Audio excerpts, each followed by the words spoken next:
নমস্কার, মেঘনা টিউটোরিয়ালসে আমার সকল প্রিয় শ্রোতা দর্শক বন্ধুদের স্বাগত। আমার বন্ধুরা আমাকে অনেকদিন ধরে একটি রাগ শেখানোর কথা বলছে, তো আমি আজকে ভৈরব রাগটা একটু শেখাবার চেষ্টা করছি। তোমরা লিখে নাও। আমি প্রথমে রাগ পরিচয় বলবো। জানো, প্রত্যেক রাগের না একটা করে রাগ পরিচয় থাকে। প্রত্যেকটা রাগে, কি ভৈরব, বিলাবল, ইমন, ভূপালী, খামবাজ, বেহাগ, কাফি, যে কোনো প্রত্যেকটার জিনিসের একটা করে রাগ পরিচয় থাকে। তো আমি প্রথমে রাগ পরিচয়টুকু বলে দেবো, তারপরে আরোহণ, অবরোহণ, পাকড়, স্থায়ী, অন্তরার মানে নোটেশন, মানে তোমার ওই সরগম গীত যেটাকে আমরা বলি, সেইটা আমি আজকের ভিডিওতে বলবো। পুরোটা আজকের ভিডিওতে করছি না, তার কারণ ভিডিওটা অনেক বড় হয়ে যাবে। তাই পরবর্তী ভিডিওতে গানের বন্দিশ এবং স্থায়ীর তান, অন্তরার তান করে আমি রাগটি শেষ করব। তাহলে রাগ পরিচয় আজকে দিয়ে নি। প্রথম শুরু করছি। ভৈরব ঠাটের অন্তর্গত। ভৈরব রাগ ভৈরব ঠাটের অন্তর্গত। প্রত্যেকটা রাগ যে কোনো একটা ঠাটের অন্তর্গত হয়, তা ভৈরব রাগ ভৈরব ঠাটের অন্তর্গত। এই রাগে রে আর ধা কোমল স্বর থাকে, বাকি সব স্বরই শুদ্ধ। রে আর ধা কোমল স্বর, বাকি সব স্বর শুদ্ধ। এর জাতি সম্পূর্ণ সম্পূর্ণ। জাতি সম্পূর্ণ সম্পূর্ণ মানে হচ্ছে কি, সারেগামা পাধা নি, এই 7টি স্বর যদি কোনো রাগে ব্যবহৃত হয় তাহলে সেই রাগকে সম্পূর্ণ জাতির রাগ বলে। তো এতে সারেগামা পাধা নি সবগুলোই ব্যবহৃত হয়েছে, সেই জন্য এটা সম্পূর্ণ সম্পূর্ণ জাতি। আচ্ছা, বাদী কোমল ধা আর সমবাদী কোমল রে। বাদীস্বর তার একটু বলে দিই। বাদীস্বর কাকে বলে? রাগে যে স্বরটি সবচেয়ে বেশি ব্যবহৃত হয় সেই স্বরটিকে বাদীস্বর বলে। কোনো রাগে যে স্বরটি সবচেয়ে বেশি ব্যবহৃত হয় সেই স্বরটিকে বাদীস্বর বলে। আর এই রাগে ধা হচ্ছে বাদী, কোমল ধা, আর কোমল রে হচ্ছে সমবাদী। সমবাদী স্বর কাকে বলে? বাদীস্বরের চেয়ে কম কিন্তু অন্যান্য স্বরের থেকে বেশি যেই স্বরটি ব্যবহৃত হয় সেইটাকে সমবাদী স্বর বলে। আর এর গাইবার সময় হচ্ছে ভোরবেলা, প্রাতকালীন রাগ। এটি মোটামুটি ধরো 3:30, ভোর 3:30, 4টের থেকে 6:30, 7টা পর্যন্ত টাইম আছে। এর মধ্যে যদি গাইতে পারো, রাগটার সৌন্দর্য বৃদ্ধি অনেক বেশি পাবে। উত্তরাঙ্গবাদীর রাগ, আর এর প্রকৃতি হচ্ছে গম্ভীর। ন্যাস স্বর হচ্ছে সা, কোমল রে, পা ও ধা। সা, কোমল রে, পা ও ধা। ন্যাস স্বর মানে হচ্ছে মানে যেখানে তুমি থামতে পারবে, দাঁড়াতে পারবে, যেখানে তুমি দাঁড়াতে পারবে, সেইটা হচ্ছে সা, কোমল রে, পা আর ধা। এবারে চলো দেখিয়ে দিই আরোহণ, অবরোহণ আর পাকড়টুকু। আচ্ছা,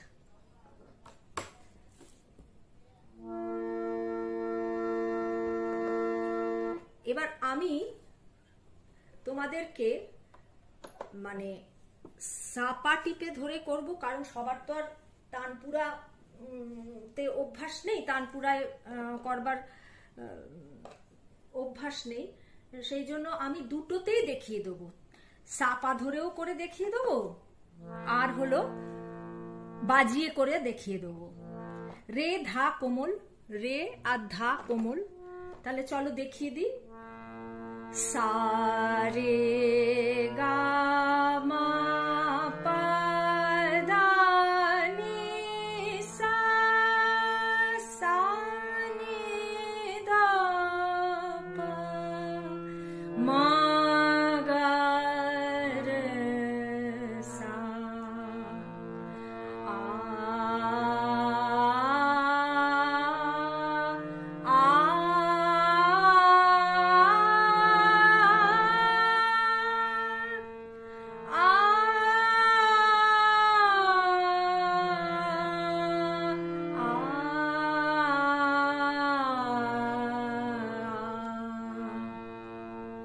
এবার পকেটটা করছি, ধা পা মা গা মা রে সা, আ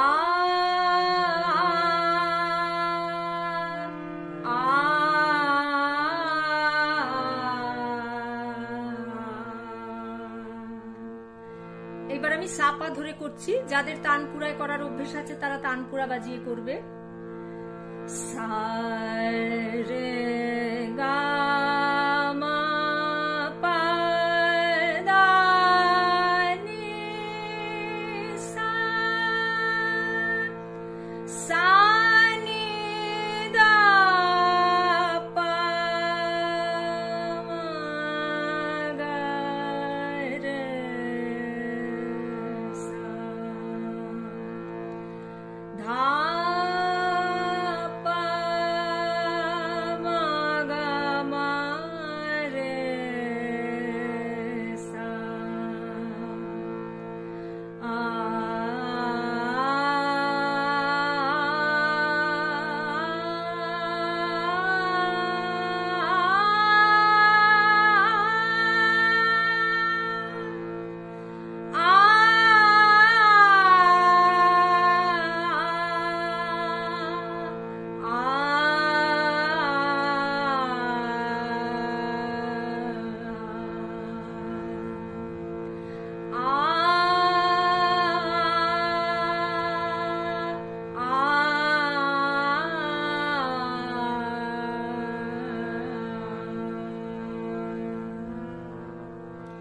আচ্ছা, আগের একটা জেনে রাখা ভালো ভিডিওতে আমি এই ছোট ছোট প্রশ্ন কিছু বলেছিলাম, তার মধ্যে আমি পাকার কাকে বলে বলেছি, সেটাতে অনেক কিছুই বলেছি। তার মধ্যে এটার মধ্যেও আরেকবার বলে দিচ্ছি, পাকার হচ্ছে তোমাকে কয়েকটি স্বর বলে দেওয়া হবে, সেই স্বরটা শুনে তোমায় বলতে হবে যে এটা কোন রাগ।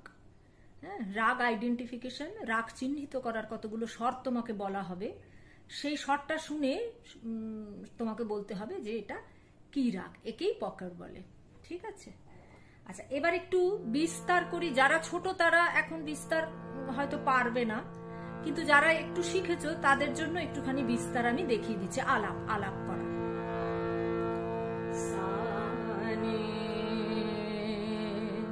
ধা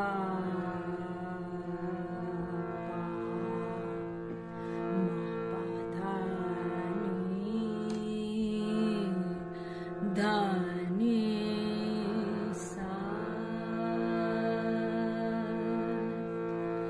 সা রে গা গা রে গা রে সা,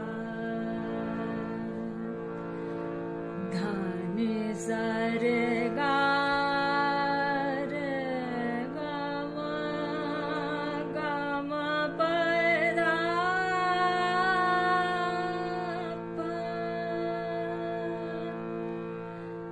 ma pa da pa ma ga ma re sa da sa। এবার একটু আ দিয়ে করি, আ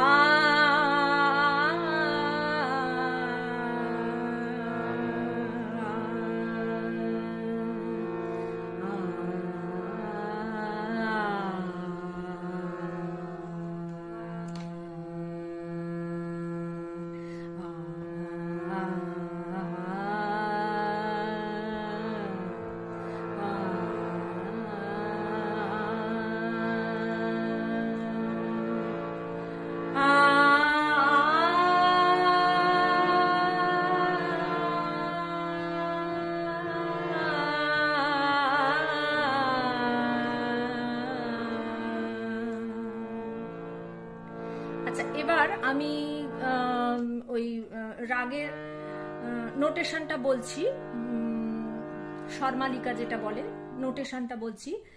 একটা খাতায় তোমরা 3টে দাগ কাটবে, তাহলে 4টে ভাগ হবে। 3টে দাগ কাটবে, 4টে ভাগ হবে। হ্যাঁ, এক একটা ভাগে 4টে করে মাত্রা থাকবে। কেমন? এক একটা ভাগে 4টে করে মাত্রা থাকবে। আমি যে বন্দিশটি শেখাচ্ছি সেটা ত্রিতালের ওপর আছে। ত্রিতাল তোমরা সবাই জানো 16 মাত্রা, তবু যারা জানো না তাদের জন্য আমি একবার বলে দিচ্ছি। ধা ধিন ধিন ধা, ধা ধিন ধিন ধা, না তিন তিন তা, তেটে ধিন ধিন ধা ধা। গানটি ফাঁক থেকে আরম্ভ হচ্ছে, ঠিক আছে? গানটি ফাঁক থেকে আরম্ভ হচ্ছে, আর বলে কথাটাতে সোম পড়ছে। সেটা আমি পরের সপ্তাহে যখন বন্দিশটা শেখাবো তখন তোমাদের ওটা বলবো। ওই আজকে আমি তাহলে স্বরমালিকাটা বলছি। এক একটা ভাগে তোমরা 4টে করে মাত্রা লিখবে। এটা অনেক ছোট লেখা আমার আগের খাতা বলে, তবু আমি দেখাচ্ছি। এই যে এইরকম ভাবে লিখবে, এরকম 3টে দাগ কাটবে, 4টে করে স্বর হবে, ঠিক আছে? 3টে দাগ কাটবে, তার মধ্যে 4টে করে মাত্রা থাকবে। এবার তাহলে প্রথম ভাগটাতে লেখো গা মা ধা ধা কোমল ধা, গা মা ধা ধা কোমল ধা। পরের ভাগটাতে লেখো পা মা পা মা গা, পা মা পা মা গা। তারপরের ভাগটিতে লেখো 3 নম্বর ভাগ রে রে গা মা। লাস্ট ভাগে লেখো রে রে সা। রেগুলো কিন্তু কোমল। তাহলে কি হলো? গা মা ধা ধা, পরবর্তী ভাগে পা মা পা মা গা, পরবর্তী ভাগে কোমল রে গা মা, পরবর্তী ভাগে কোমল রে সা সা। পরের লাইন সা কোমল রে গা মা, সা কোমল রে গা মা, পা কোমল ধা নি সা, পা কোমল ধা নি সা, ঠিক আছে? তারপর নি ধা নি সা, নি কোমল ধা নি সা, নি কোমল ধা পা পা, নি কোমল ধা পা পা, ঠিক আছে? এইবার তাহলে আমি একবার বলছি, মিলিয়ে নাও। এই অংশটুকুকে স্থায়ী বলে, ফার্স্ট পার্টটাকে স্থায়ী বলে।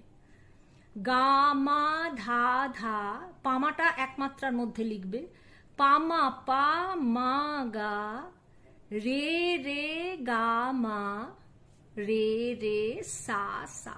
রে আর ধা কোমল হবে। সা কোমল রে গা মা, পা কোমল ধা নি সা, নি কোমল ধা নি সা, নি কোমল ধা পা পা।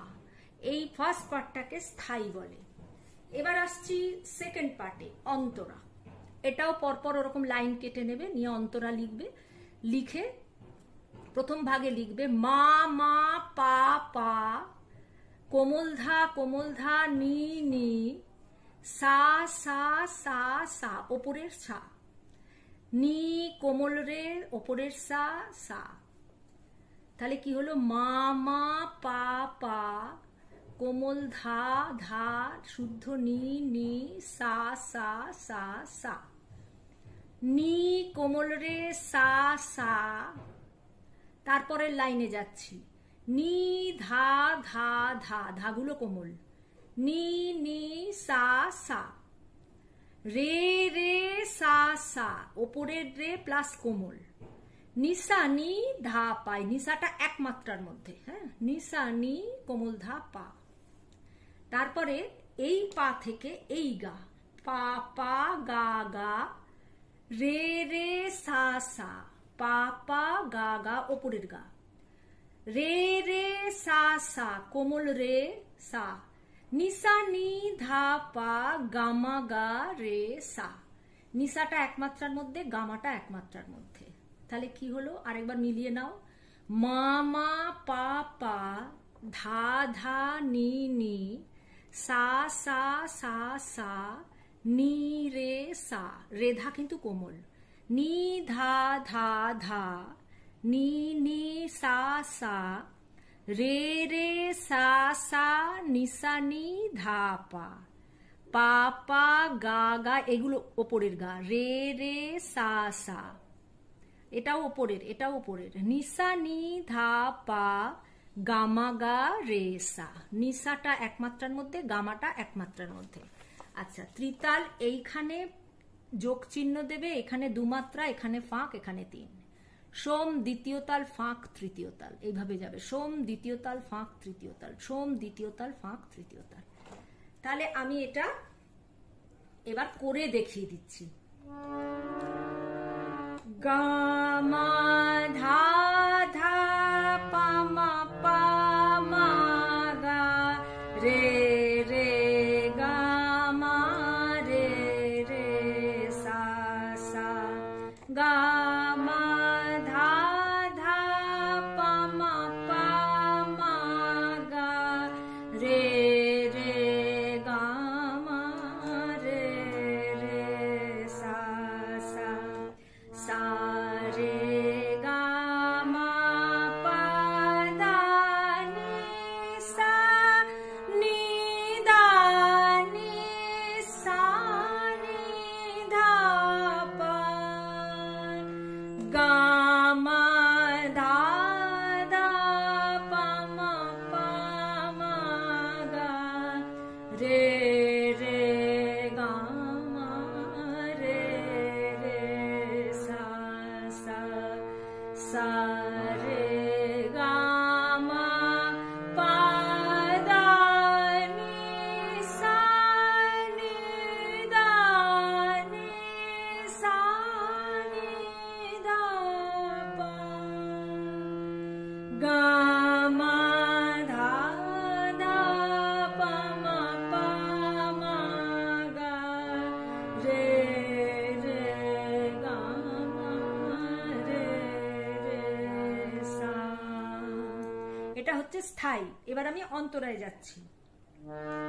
মা মা পা পা ধা ধা নি নি সা সা সা নি রে সা, মা মা পা পা ধা ধা নি নি সা সা সা নি রে সা সা, নি দা দা দা নি নি সা সা, রে রে সা সা নি সা নি দা পা, পা পা গা গা রে রে সা সা নি সা নি দা পা, গা মা গা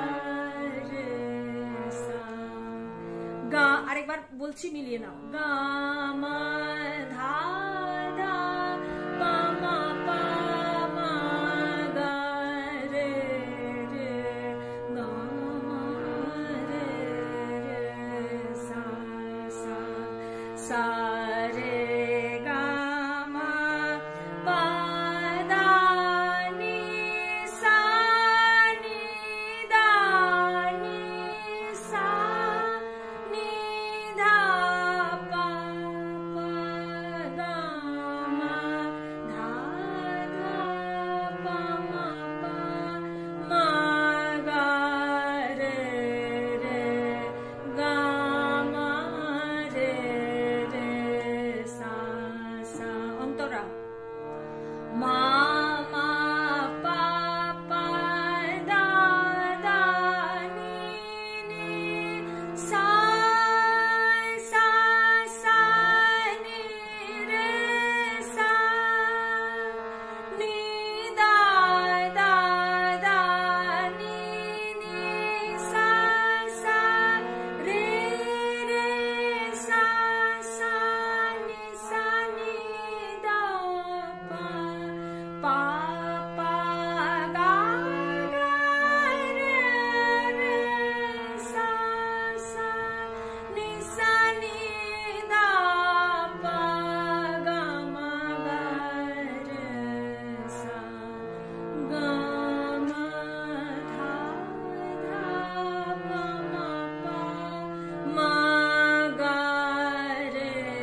এবার তোমরা যদি সাপা ধরে পারো সাপা ধরে করবে, রিড বাজিয়ে পারলে তাই করবে, যেরকম ভাবে হোক তোমরা প্র্যাকটিসটা করো।